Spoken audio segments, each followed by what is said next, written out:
കാലം അത്തരം ആൾക്കാരാണ് രേഖപ്പെടുത്തുന്നത്. കുഞ്ഞാറ്റ എഴുതി വെച്ചോ, ഒരു സമയത്ത് കാലം കുഞ്ഞാറ്റയെ അങ്ങനെ രേഖപ്പെടുത്തും. അതിനെപ്പറ്റി ഒരു സംശയമില്ല. MJ ഞങ്ങൾ ഇനി എത്താൻ പോകുന്നത് ലോകമെമ്പാടും ഒരുപാട് ഫാൻ ബേസ് ഉള്ള ഒരാളാണ് വരാൻ പോകുന്നത്. ആൾക്കാർക്ക് പേഴ്സണൽ ഫേവറേറ്റ് ആയിട്ടുള്ള പാട്ടുകൾ വരെ ഉണ്ട് ഇപ്പൊ വരാൻ പോകുന്ന ആളുടെ. ആരുവാ? വേറെ ആരുമല്ല, നമ്മുടെ കുഞ്ഞാറ്റയാണ്. Welcome Kunjatta on stage. ഹൃദയങ്ങൾ കീഴടക്കിയ കുഞ്ഞാറ്റ. Hello hi. നമ്മുടെ കുഞ്ഞാറ്റയല്ലേ? അതെ. ഡെഡിക്കേഷൻ റൗണ്ട് അല്ലേ? അതെ. ആർക്കാണ്? അതെന്റെ രണ്ടപ്പൂപ്പന്മാർക്ക് വേണ്ടിയിട്ടാണ്. എന്നെ ഒരുപാട് ഇഷ്ടമായിരുന്നു. ഒന്ന് എന്റെ അച്ഛന്റെ അച്ഛനും പിന്നെ എന്റെ അമ്മയുടെ അച്ഛനും വേണ്ടിയിട്ടാണ് ഡെഡിക്കേറ്റ് ചെയ്യണത്. അപ്പോ കഥകൾ പറഞ്ഞു തന്നിട്ടുണ്ട്, പാട്ട് പാടി തന്നിട്ടുണ്ട്. എന്നെ ഭയങ്കര ഇഷ്ടമായിരുന്നു. അപ്പൊ അവരിപ്പം ഞങ്ങളുടെ കൂടെ ഇല്ല, മരിച്ചുപോയി. അപ്പൊ പിന്നെ എന്റെ അമ്മയുടെ അച്ഛൻ പാട്ടൊക്കെ പാടുമായിരുന്നു, നല്ലൊരു പാട്ടുകാരനായിരുന്നു. സംഗീതമൊന്നും പഠിച്ചിട്ടില്ല, എന്നാലും പാടുമായിരുന്നു. പാട്ടുകാരൻ ശശി എന്നാണ് എഴുപന്നയിൽ അറിയപ്പെടുന്നത്. അപ്പോ ദലീമ മാഡത്തിന്റെ ഒക്കെ ഒപ്പം മത്സരത്തിന് പോയി പ്രൈസ് ഒക്കെ വാങ്ങിച്ചിട്ടുള്ളതാണ്. അപ്പോ അപ്പൊക്ക് സിനിമാ പാട്ട് പഠിക്കണമെന്ന് വലിയ ആഗ്രഹമായിരുന്നു. കൂലിപ്പണിയായിരുന്നു. അപ്പൊ അത് കഴിഞ്ഞ് വന്നിട്ട് അപ്പൊ തിയേറ്ററിന്റെ പുറത്തു പോയി നിൽക്കും. അകത്ത് കയറാനായിട്ട് അധികം പൈസ ഇല്ല, ഡയലോഗ് എല്ലാം കേൾക്കും. അപ്പൊ പാട്ട് വരാൻ വേണ്ടിട്ട് അപ്പ അങ്ങനെ കാത്തു നിൽക്കും. അങ്ങനെ ആ പാട്ട് വന്നിട്ട് അപ്പ പഠിച്ചെടുക്കും. പാട്ടുകാരൻ ശശി എന്നല്ലേ അദ്ദേഹത്തെ വിളിച്ചിരുന്നത്? അതെ സാർ. ആലപ്പുഴ ആകാശവാണിയിൽ അദ്ദേഹത്തിന് ഓഡിഷനിൽ വിളിച്ചിരുന്നു, പക്ഷെ അദ്ദേഹത്തിന് പോകാൻ പറ്റിയില്ല അല്ലേ? അതുകൊണ്ടാണ് ഇപ്പൊ പാട്ടുകാരി കുഞ്ഞാറ്റ ഇവിടെ നിൽക്കണേ. അതെ സാർ. അവിടെ ഒരു വലിയ ആഗ്രഹമായിരുന്നു ഞാൻ ഈ ഇങ്ങനത്തെ ഒരു ഫ്ലോറിൽ കേറണം, ഞാൻ വലിയ പാട്ടുകാരി ആവണം. ഇത് അദ്ദേഹത്തിന് വളരെയധികം ഇഷ്ടപ്പെട്ട ഒരു പാട്ടാണ് പാടാൻ പോണെന്ന് ഞാൻ മനസ്സിലാക്കുന്നു. അത് ഏത് പാട്ടാണ്? കണ്ണും നട്ട് കാത്തിരുന്നിട്ടും.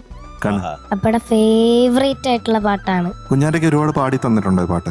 കൊറേ പ്രാവശ്യം പാടിത്തന്നെ. അങ്ങനെയാണ് കുഞ്ഞാറ്റയ്ക്ക് ഈ പാട്ട് ഇഷ്ടപ്പെടുന്നത്. അതെ അല്ലേ? അപ്പ പാടിത്തന്ന കേട്ടിട്ട് എനിക്ക് ഇഷ്ടപ്പെട്ടിട്ട് ഞാൻ യൂട്യൂബിൽ സെർച്ച് ചെയ്ത് നോക്കി കണ്ണും നട്ട് കാത്തിരുന്നിട്ടും. അപ്പോഴാണ് ഞാൻ ഈ റിയൽ പാട്ട് കേൾക്കണത്. ഡീറ്റെയിൽസ് പറയൂ. ഫിലിം കഥാവശേഷൻ, വർഷം 2004, മ്യൂസിക് MJ ചന്ദ്രൻ സാർ, മധുബാലകൃഷ്ണൻ. പറഞ്ഞു പറഞ്ഞപ്പോ എന്നെ ഒരു മ്യൂസിക് ഡയറക്ടർ ആക്കും. ലിറിക്സ് ഗിരീഷ് പുത്തഞ്ചേരി സാറ്, പാടിയത് വിദ്യാസാഗർ സാറും വിദ്യാധരൻ സാറും PJ ചന്ദ്രൻ സാറും. തീർച്ചയായിട്ടും ഈ സിനിമ TV ചന്ദ്രൻ സാറിനെയാണ് ഞാൻ വളരെയധികം റെസ്പെക്ട് ചെയ്യുന്ന ഡയറക്ടറാണ്, ഒരു ഗ്രേറ്റ് ഡയറക്ടറാണ്. അദ്ദേഹത്തിന് വലിയൊരു നമസ്കാരം from flowers top singer season 6. അപ്പൊ നമുക്ക് പാട്ടിലേക്ക് കിടക്കാം. Okay sir.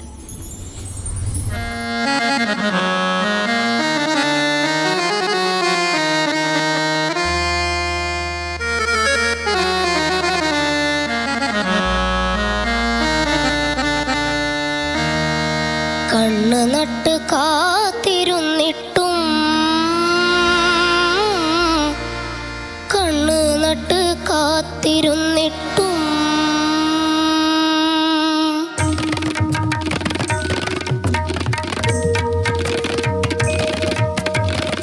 കണ്ണ് നട്ട് കാത്തിരുന്നിട്ടും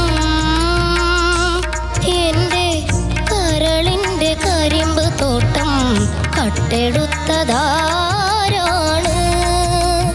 ഓ കട്ടെടുത്തതാരാണ്? പൊന്നു കൊണ്ടു വേലി കെട്ടിയിട്ടും എന്റെ കൽക്കണ്ട കിനാവു പാടം കൊയ്തെടുത്തതാരാണ്? ഓ കൊയ്തെടുത്തതാരാണ്?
കണ്ണ് നട്ട് കാത്തിരുന്നിട്ടും എന്റെ കരളിന്റെ കരിമ്പ് തോട്ടം കട്ടെടുത്തതാരാണ്? ഓ കട്ടെടുത്തതാരാണ്? കിളിച്ചുണ്ടൻ മാവിൽ കണ്ണെറിഞ്ഞു ഞാൻ കനിയൊന്നു വീഴ്ത്തി ഒളിച്ചു വെച്ചു. നീയതു കാണാതെ കാറ്റിന്റെ മറവിലൂടെ കരയ്ക്കെങ്ങോ തുഴഞ്ഞു പോയി. കടവത്ത് ഞാൻ മാത്രമായി കണ്ണ് നട്ട് കാത്തിരുന്നിട്ടും എന്റെ കരളിന്റെ കരിമ്പ് തോട്ടം കട്ടെടുത്തതാരാണ്? പൊന്നു കൊണ്ടു വേലി കെട്ടിയിട്ടും എന്റെ കൽക്കണ്ട കിനാവ് പാടം കൊയ്തെടുത്തതാരാണ്?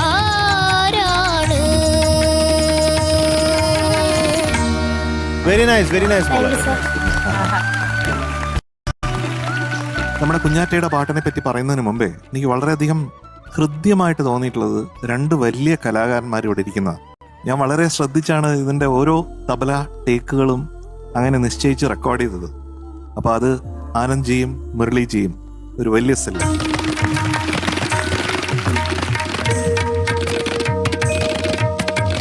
കുഞ്ഞാറ്റെ, എന്തോ ഞാൻ കുഞ്ഞാറ്റയുടെ ഫാനാണ് കേട്ടോ. Thank you sir.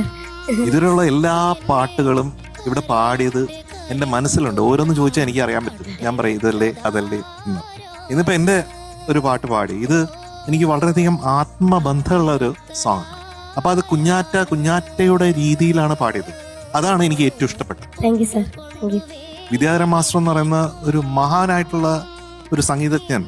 അദ്ദേഹം ശരിക്കും ഇത് ആവാഹിച്ച് ആണ് ഇത് പാടിയിരിക്കുന്നത്.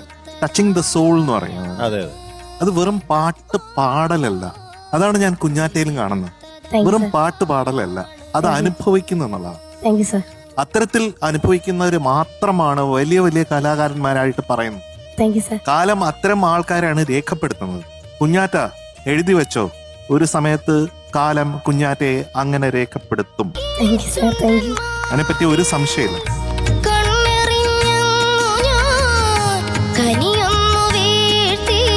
ഈ പാട്ടിലോട്ട് വരുമ്പോഴത്തേക്കും ഒരുപാട് ഇടങ്ങള് എനിക്ക് സ്ട്രെയിറ്റ് ടു ഹാർട്ടായിട്ട് എനിക്ക് കൊണ്ടിട്ടുണ്ട്. Thank you sir. അതിന്റെ കാരണം ഇത് കമ്പോസ് ചെയ്യുന്ന സമയത്തുള്ള ചില വളരെ റെയർ ആയിട്ടുള്ള ചില മൂമെന്റ്സ് ആണ്. ഒരു ഭാഗത്ത് ഇതിന്റെ ചരണം എഴുതുന്നതിന് കുറച്ച് നേരെടുത്തു. പെട്ടെന്നാണ് ഗിരീഷേട്ടൻ പറയുന്നത്, കുമ്പിളിൽ വിളമ്പിയ പൈമ്പാലെന്നോർത്തു ഞാൻ അമ്പിളിക്കിണ്ണത്തെ കൊതിച്ചിരുന്നു. അന്നത്തെ അന്തിയിൽ അത്താഴപാത്രത്തിൽ അമ്മതൻ കണ്ണീരോ തിളച്ചിരുന്നു. അങ്ങനെ ഞാൻ അന്നും കരഞ്ഞിരുന്നു. അത് അന്ന് എൻ്റെ മനസ്സിൽ കയറിയതാ, ഇവിടെ കൊണ്ടു കയറിയതാ. അതിന്നും എനിക്ക് മറക്കാനായിട്ട് പറ്റുന്നില്ല.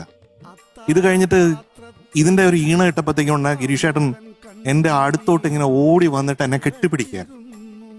ആ സമയത്ത് എൻ്റെ ഷർട്ട് ഗിരീഷേട്ടന്റെ കണ്ണുനീര് കൊണ്ട് നനഞ്ഞു.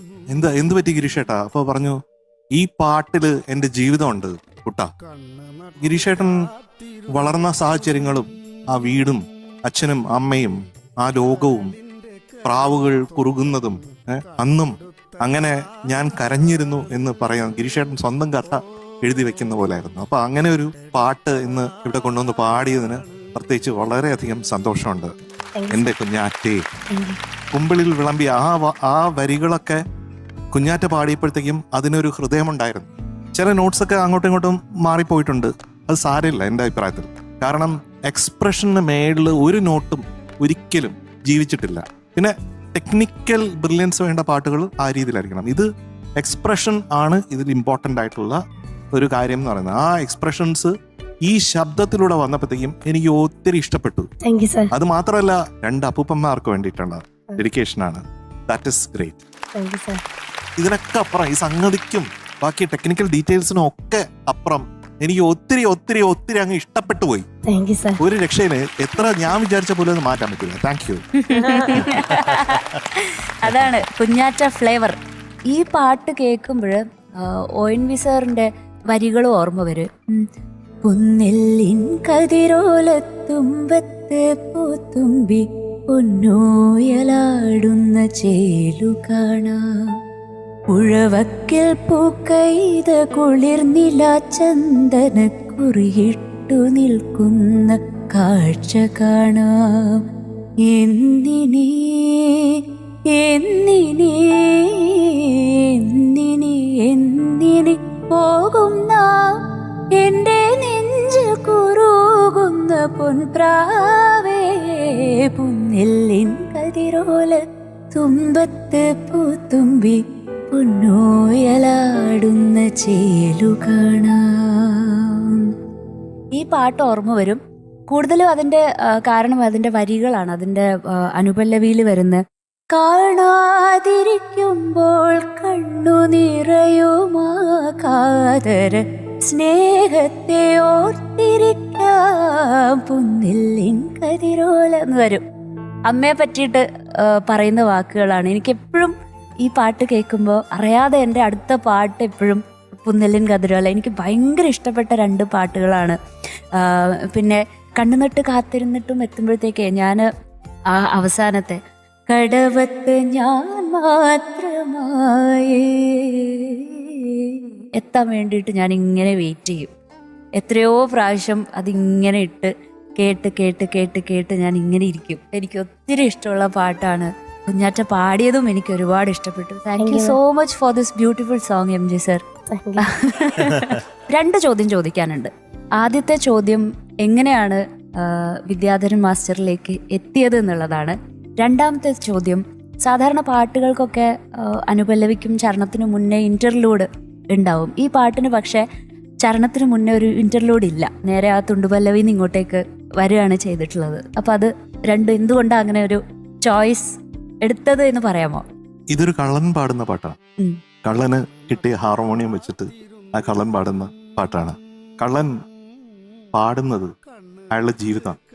അപ്പൊ ജീവിതം പാടുന്ന ഒരാള് അത് പാടണം എന്ന് ഞാൻ ആഗ്രഹിച്ചു. അപ്പൊ എപ്പോഴും എൻ്റെ കമ്പോസിങ്ങിന്റെ കൂടെ എനിക്ക് വഴികാട്ടിയായിട്ടുള്ള ഈ ഫ്രണ്ട് ഫിലോസഫർ ആൻഡ് ഗൈഡ് എന്ന് പറയുന്ന ഇളങ്കോച്ചേട്ടൻ അറിയാം. ഇളങ്കോച്ചേട്ടനുണ്ട്. അപ്പൊ ഇളങ്കോച്ചേട്ടനാണ് പറയുന്നത്, കുട്ടാ നമുക്ക് വിദ്യാധരൻ മാസ്റ്ററിന്. അപ്പൊ ഇളങ്കോച്ചേട്ടനാണ്. അപ്പൊ ഞാൻ പറഞ്ഞു, വിദ്യാധരൻ മാസ്റ്റർ ഇത് പാടുവോ അറിയില്ല, ഞാൻ വിളിച്ചു നോക്കാന്ന് പറഞ്ഞു. അങ്ങനെ വിളിച്ചപ്പോഴത്തേക്കും ഉടനെ വിദ്യാധരൻ മാസ്റ്റർ പറഞ്ഞു, ഞാൻ വരാം, മറ്റന്നാ തന്നെ വരും കുട്ടാ, വരുന്നു. അങ്ങനെയാണ് നമ്മൾ തിരുവനന്തപുരത്ത് വെച്ചിട്ട് ഇതെടുക്കുന്നത്. അതൊക്കെ മറക്കാൻ പറ്റാത്ത, വെറും അരമണിക്കൂർ കൊണ്ട് അദ്ദേഹം പാടി അത് ഗംഭീരാക്കി ഈ പാട്ട് എന്ന് പറയാതിരിക്കാൻ പറ്റൂല. പിന്നെ ഇന്റർലൂഡിന്റെ കാര്യം, ഇതിന്റെ ഒരു കഥാ സന്ദർഭത്തിൽ അത്തരം ഇന്റർലൂഡ്സിനുള്ള ഒരു സ്പേസ് ഇല്ല. ഈ ഹാർമോണിയം വെച്ച് പാടുന്നു, പാട്ടാണല്ലോ, പാട്ടാണ് അതിന്റെ ഇന്റർലൂഡ്, പാട്ടാണ് അതിന്റെ മെയിൻ ആർട്ട് എന്ന് പറയുന്നത്. അപ്പൊ എല്ലാം ആ പാട്ട് തന്നെയാണ്. അപ്പൊ അതുകൊണ്ടാണ് ഒരു തബലയുടെ ഒരു ചെറിയൊരു ഫ്രേസിലൂടെ നമ്മൾ ആ ഇന്റർലൂഡ് കട്ട് ചെയ്ത് പോകുന്നത്. ആ രീതിയിലാണ് ഒരു ഗസൽ സ്റ്റൈലും കൂടാണ്. പിന്നെ ജേട്ടൻ അവസാനത്തെ ഭാഗത്തേക്ക് ദിലീപ് ജി വരുന്ന ഒരു ഏരിയയിലേക്ക് അത് ആര് പാടും പറഞ്ഞപ്പോ അത് വിദ്യാധരൻ മാസ്റ്ററിനെ പോലെ ഭാവം എന്ന് പറയുന്നത് നമുക്ക് ഭാവഗായകന് മാത്രമേ പറ്റുള്ളൂ എന്നുള്ളതുകൊണ്ടാണ് ജേട്ടനെ അതിലേക്ക് വിളിച്ചത്. അദ്ദേഹം വളരെ സന്തോഷത്തോടു മറക്കാൻ പറ്റാത്ത എക്സ്പീരിയൻസ് ആണ്. Thank you for the questions. അപ്പൊ കുഞ്ഞാറ്റക്കിളി എന്ത് രസത്തിലാ പാടുന്നേ. എനിക്ക് ഭയങ്കര ഇഷ്ടപ്പെട്ടു. പറഞ്ഞ പോലെ കുഞ്ഞ് ശ്രുതി കാര്യങ്ങൾ അവിടെ ഇവിടെ ഒന്ന് നോക്കിയാ മതി. എന്ത് തോന്നുന്നു പാടുമ്പോ? അമ്മയുടെ അച്ഛന്റെ ഫേവറേറ്റ് ആയിട്ടുള്ള പാട്ടാണ്. അങ്ങനെ ഇഷ്ടപ്പെട്ട് പാടിയതാണ്. എന്തായാലും ആ ഇഷ്ടം പാട്ടിലുണ്ട്. ഇതിന് എപ്പോഴും പറയുന്ന പോലെ കുഞ്ഞാറ്റ പാടിക്കഴിഞ്ഞാൽ കുഞ്ഞാറ്റ ഫ്ലേവർ അതിലോട്ട് വരും. കുഞ്ഞാറ്റയുടെ കയ്യൊപ്പം അവിടെ വന്നിട്ടുണ്ട്. എനിക്ക് ഒത്തിരി ഇഷ്ടപ്പെട്ടു. ശ്രുതി മാത്രം നമുക്കൊന്ന് ശ്രദ്ധിക്കണം. Okay, all the best. കുഞ്ഞാറ്റക്കിളി അസലായിട്ട് പാടി, എനിക്ക് വളരെ ഇഷ്ടപ്പെട്ടു. ഇതിലെ ഭാവമാണ് മെയിൻ ഈ പാട്ടില്. ഞാൻ നോക്കുമ്പോ ഒരു വിദ്യാധരൻ മാഷ് ഒരു ഫീമെയിൽ വോയിസിൽ പാടിയ പോലെ എനിക്ക് തോന്നിയത്. അതുപോലെ തന്നെ ഇരിക്കണ്ടായിരുന്നു ആ സാധനം. ആ സാധനം അത് വിദ്യാധരൻ മാഷ് എപ്പോഴും സ്റ്റൈൽ യൂസ് ചെയ്യുന്ന ഒരു സ്റ്റൈലാണ്. പിന്നെ അല്ലറ ചില്ലറ കുറച്ച് ശ്രുതി പോയി, കുറച്ച് സംഗതികളൊക്കെ ഒന്നുകൂടി പെർഫെക്റ്റ് ആവാനുണ്ടെന്ന് എനിക്ക് തോന്നി. നോട്ട്സ് ചില പെർഫെക്റ്റ് ആക്കാനുണ്ടെന്ന് തോന്നി. അല്ലാതെ വേറെ ഒന്നും എനിക്ക് പ്രത്യേകിച്ച് ഇതിൽ പറയാനില്ല. അപ്പൊ മാർക്ക് തരാം. Okay, okay. കുഞ്ഞാറ്റക്കിളിക്ക് നിന്ന് കിട്ടുന്ന മാർക്ക് 98.25 out of 100.